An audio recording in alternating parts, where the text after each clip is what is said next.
Baik, untuk selanjutnya kami akan ajukan pertanyaan-pertanyaan yang sudah masuk di layanan pesan WhatsApp.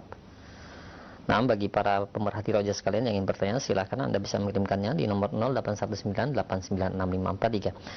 Baik, yang pertama Ustadz, ada pertanyaan mengenai menjatuhkan kehormatan sahabat dan juga secara umum kehormatan seorang muslim. Bolehkah kita duduk mengambil ilmu dari seorang ustadz yang notabene juga mendakwahkan sunnah, tapi memang sebelumnya sering melakukan tahdzir ataupun menjatuhkan kehormatan kepada asatidzah lainnya ataupun kepada lembaga-lembaga dakwah dalam kajian-kajiannya. Namun karena sekarang ini mereka sudah tidak ada tahdzir lagi dari ceramahnya dan katanya juga sudah tidak seperti dulu lagi, yang mana mereka sudah rujuk dari kesalahan mereka dulu. Bahkan asatidzah kita juga ada beberapa yang mengisi di kajian di markaz mereka. Nah, sekali lagi yang menjadi pertanyaan, apakah boleh duduk di majelisnya dan merekomendasikannya kepada yang lain?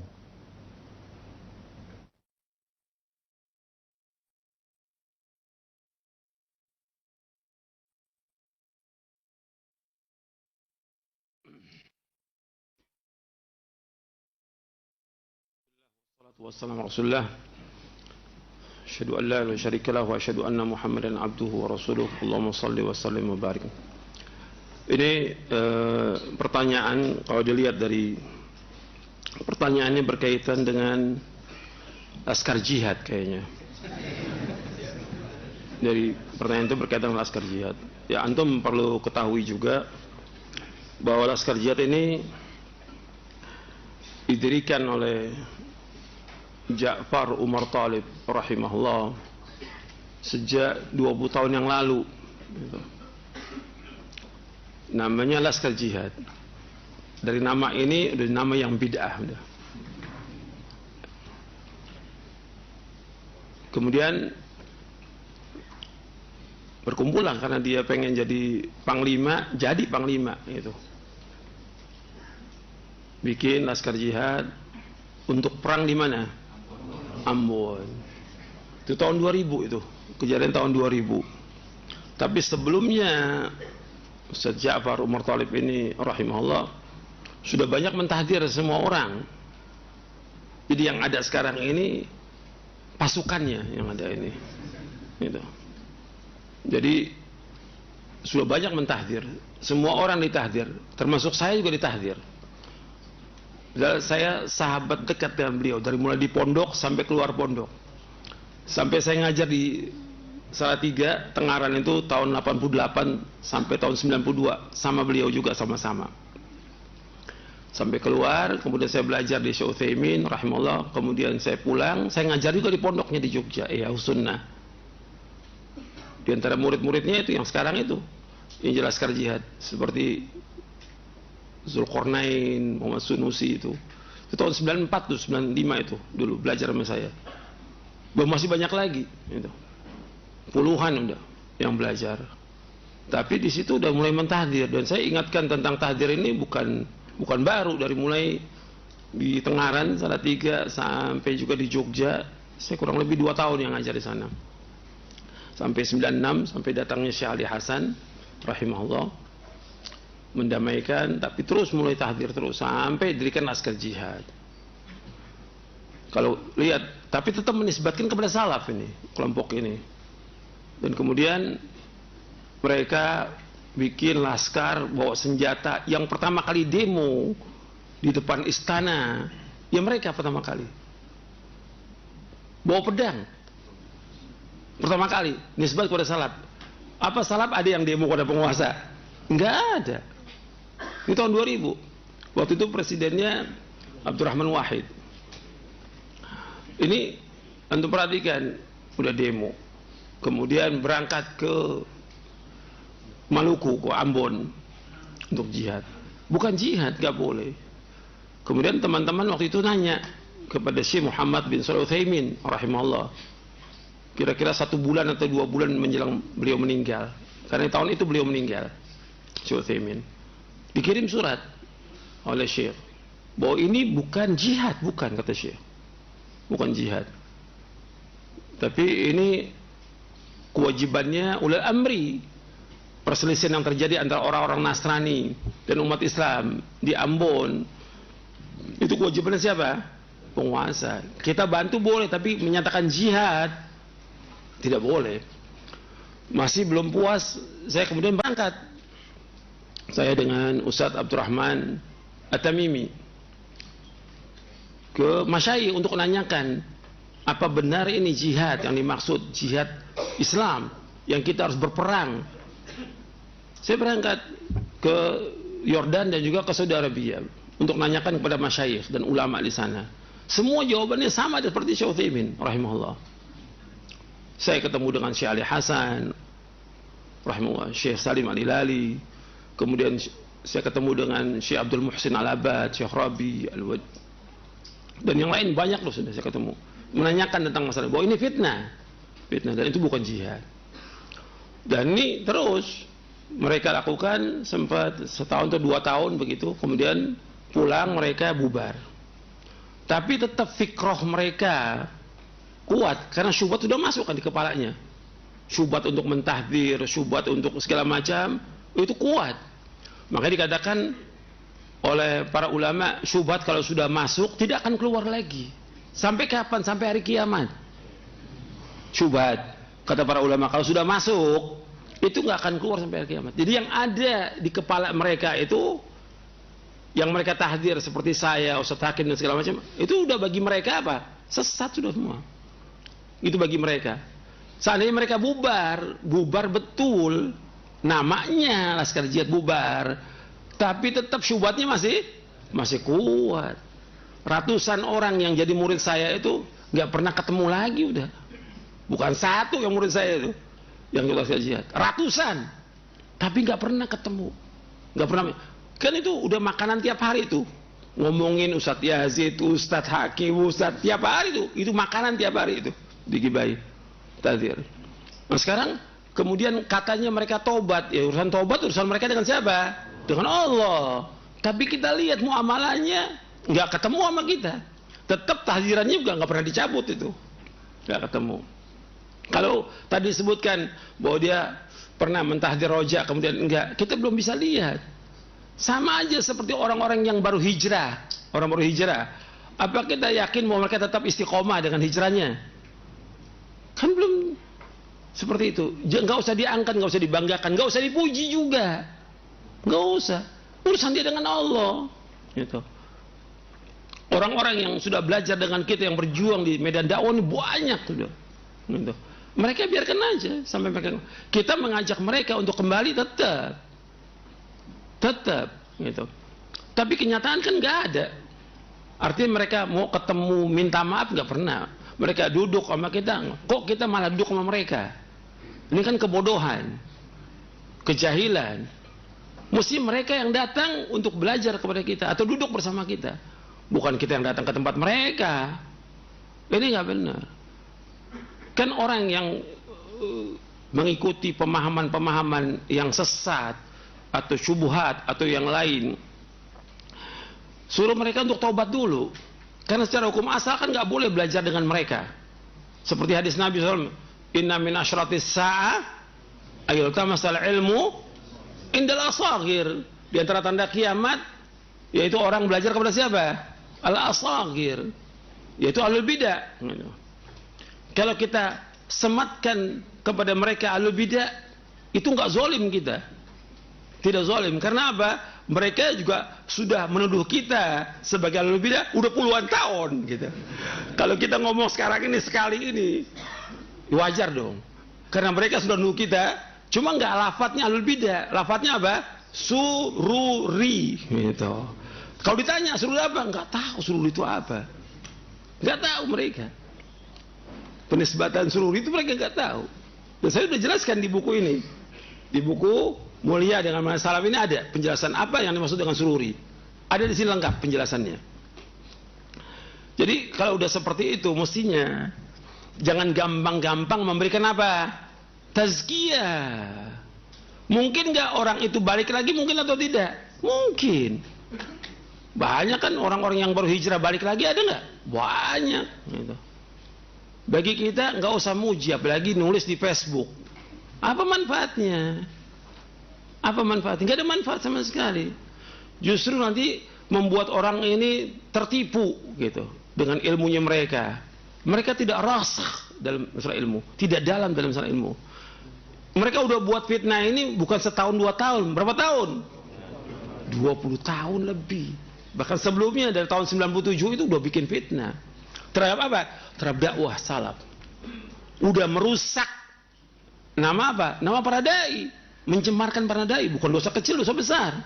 Merobek kehormatan seorang muslim, merobek itu dosa besar. Merobek. Dan ini terus dilakukan oleh mereka, nggak pernah berhenti. Terus. Kemudian juga merusak nama dakwah salaf, pecah belah dakwah salaf ini.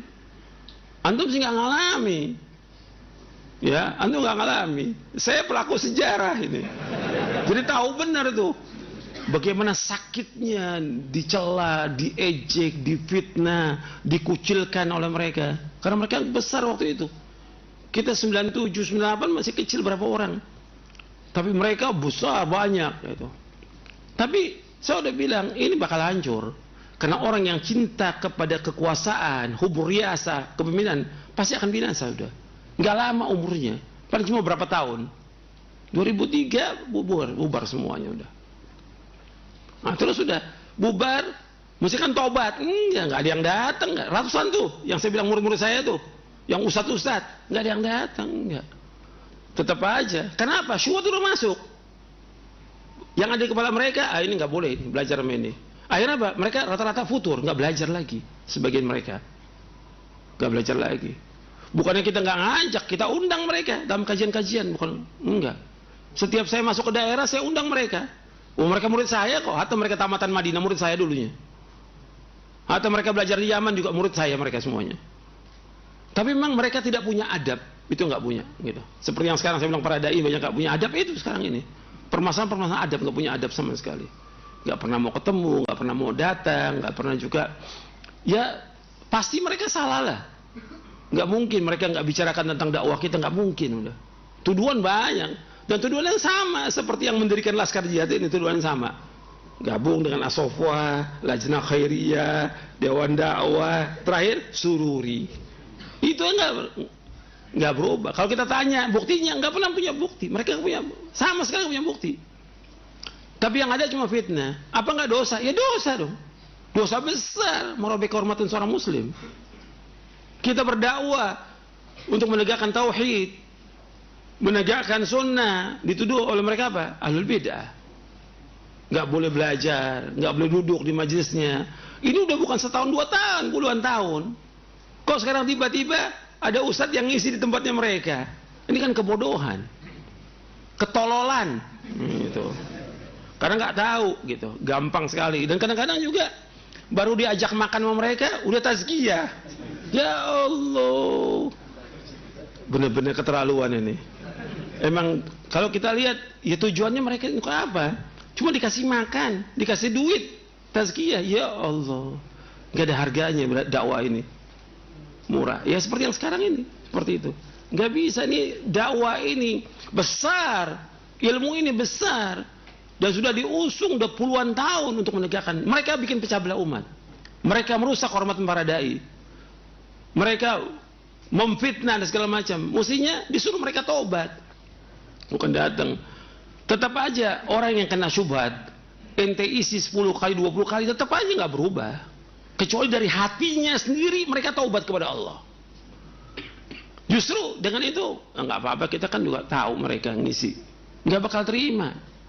Karena mereka biasanya orang-orang begitu itu, apakah kelompok itu ahlul bidah atau takfiri atau jamaah tahdzir. Saya dulu bilang, ini di buku saya ini yang belum ada di sini, jamaah tahdzir. Satu udah ada sih, JT, jamaah tabligh udah ada di sini, tapi tahdzir belum ada gitu. Mungkin nanti perlu dimasukkan juga itu, jamaah tahdzir. Karena termasuk kelompok-kelompok yang sesat dan menyesatkan kaum muslimin gitu. Meskipun mereka mengakui bahwa mereka mengikuti dakwah salafiyah. Jadi apa yang dilakukan oleh sebagian ustadz datang kepada sana, itu nggak benar, tidak benar. Jadi jangan datang, kita bikin pengajian di tempat kita, dia mau datang silakan. Mau datang silakan. Tapi kita datang ke tempat, jangan membesarkan dan fitnah buat dakwah salaf nantinya. Dan fitnah buat orang-orang awam. Betul kita datang. Ketika kita datang, murid kita ikut datang atau tidak? Datang. Yang baru-baru ngaji, lihat, oh Ustaz ngisi situ, semua ikut kan? Kita ngisi cuma sekali, murid kita ikut kajian berapa kali? Ratusan kali. Iya tidak? Kalau akalnya waras.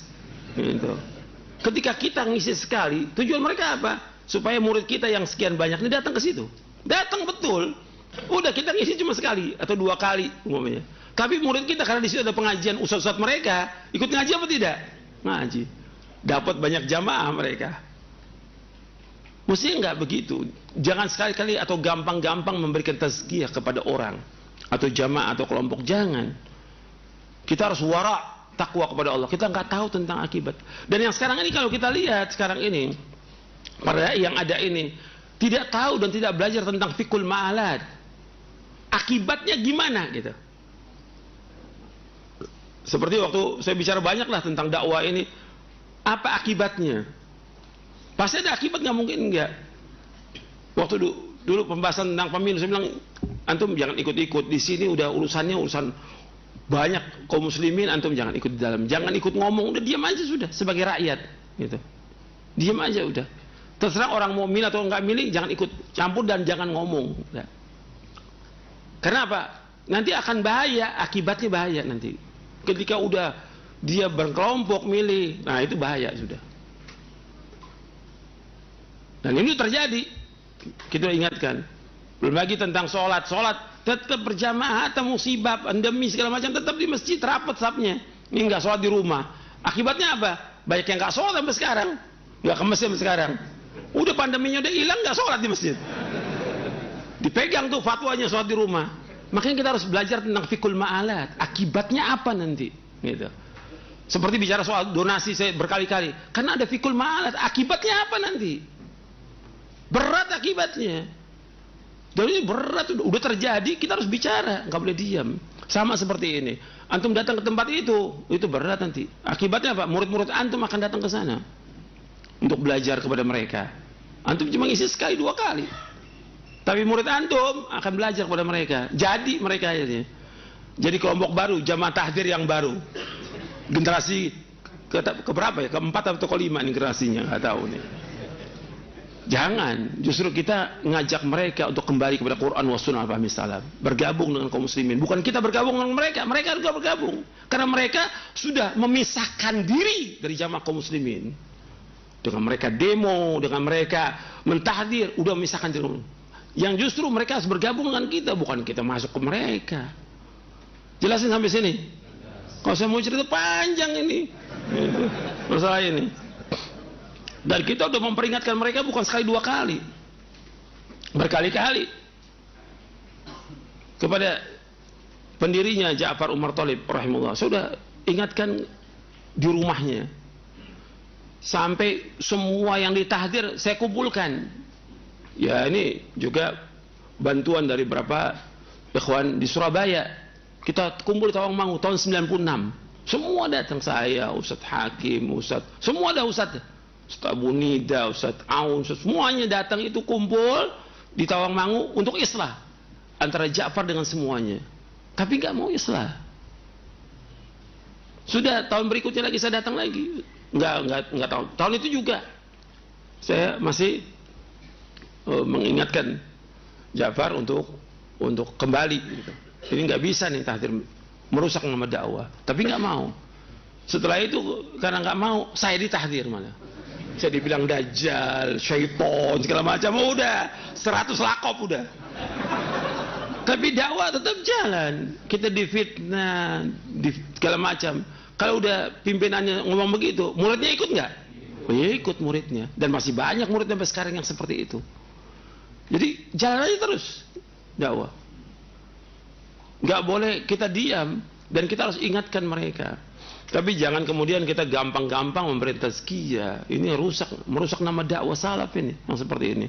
Menyebutkan nama-nama orang yang juga di Facebook. Aduh, apa? Nggak ada manfaat sama sekali. Nggak perlu. Kita juga nggak tahu tentang akibat akhirnya. Dia juga nggak tahu kan kita. Gitu. Sampaikan ilmu yang bermanfaat aja buat mereka. Untuk antum nulis di Facebook, tulis yang bermanfaat. Sekarang banyak di Facebook orang nulis yang nggak manfaat sama sekali. Antum tulis hadits, syarah hadits dari